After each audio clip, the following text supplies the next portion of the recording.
Ya, kembali lagi di Yong Susume, tempat di mana kami akan merekomendasikan 4 hal menarik tentang Jepang. Tapi untuk episode kali ini, sedikit berbeda karena gue tidak akan merekomendasikan, melainkan memaparkan fakta bahwa ada 4 kata dalam bahasa Jepang yang artinya tuh sulit banget kalau menjadikan bahasa Indonesia.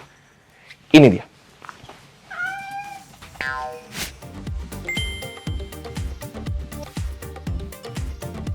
Yang pertama ada otsukare sama des. Ya mungkin ini buat teman-teman yang udah lagi belajar bahasa Jepang mungkin udah paham lah ya. Kalau otsukare sama des itu sebenarnya kalau mau diartikan secara harfiah artinya adalah terima kasih sudah bercapek-capek. Ya nggak gitu juga sih sebenarnya sih. Tapi intinya kalau misalnya buat teman-teman yang lagi belajar mungkin diajarinnya adalah ini diucapkan ketika sudah selesai bekerja, ketika lagi mau pulang gitu kan. Tapi pada kenyataannya adalah kalimat ini juga, kata ini juga bisa diucapkan ketika di tengah kerjaan. Contohnya ketika lu menghampiri rekan kerja dan bilang, oh, otsukare sama des, gitu. Jujur, sampai sekarang pun gua agak bingung memadankan ini di bahasa Indonesia itu kayak apa, karena emang udah nggak ada aja gitu, apa padanannya gitu ya. Mungkin yang paling mendekati adalah terima kasih ya untuk kerjasamanya hari ini. Yang dimana kalau di harafiain juga nggak gitu juga sih. Pokoknya, otsukare sama des untuk hari ini.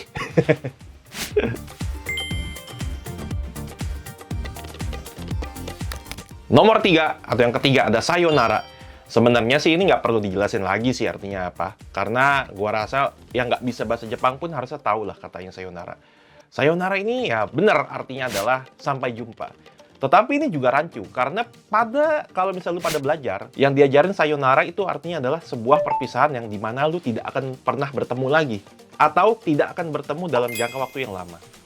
Tapi pada kenyataannya, sayonara itu justru diucapkan ketika selesai kelas di sekolah. Jadi ketika buat yang, apalagi buat yang udah pernah belajar bahasa Jepang di Nihongo Gakko ya, di sekolah bahasa Jepang itu di Jepang, rata-rata ketika kelar kelas, sensei pasti ngomong gitu kan, sayonara, sayonara. Loh, emang besok nggak ada kelas? Nggak usah pusing, emang kayak begitu. Tapi intinya, kalau misalnya di casual, jangan ngomong sayonara ya, karena memang tidak akan bertemu lagi. Ya agak bingung sih, ya udah bilang aja, mata nih, gitu aja.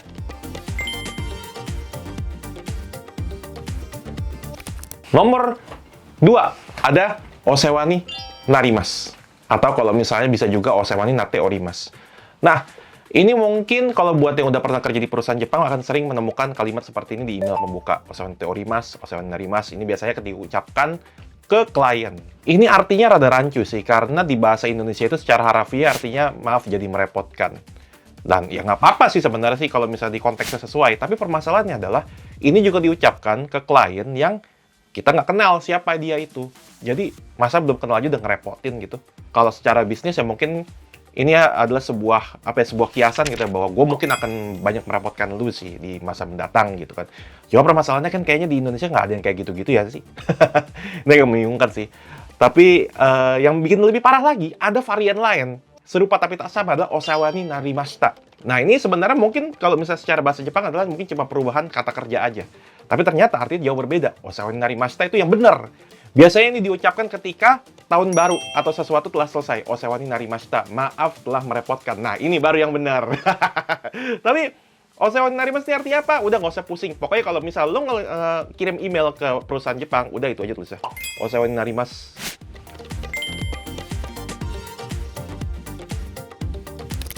Oke, yang terakhir nomor 4 ada yoroshiku onegai shimasu.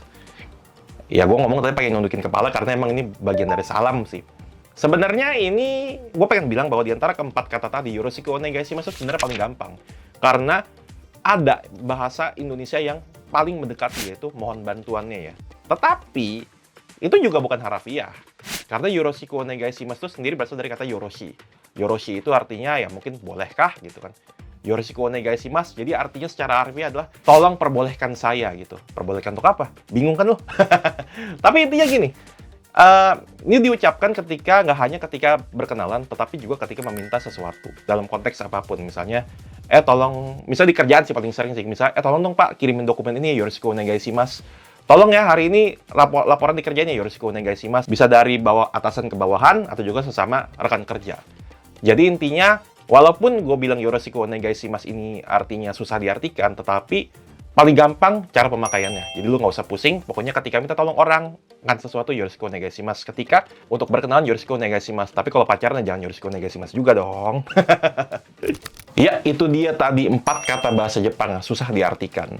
Well, sebenarnya video ini nggak ada maksud apa-apa, hanya untuk sekedar memaparkan hal yang unik aja gitu. Bukan berarti gue mendiscourage kalian untuk belajar bahasa Jepang atau menakut-nakuti kalian bahwa bahasa Jepang itu susah.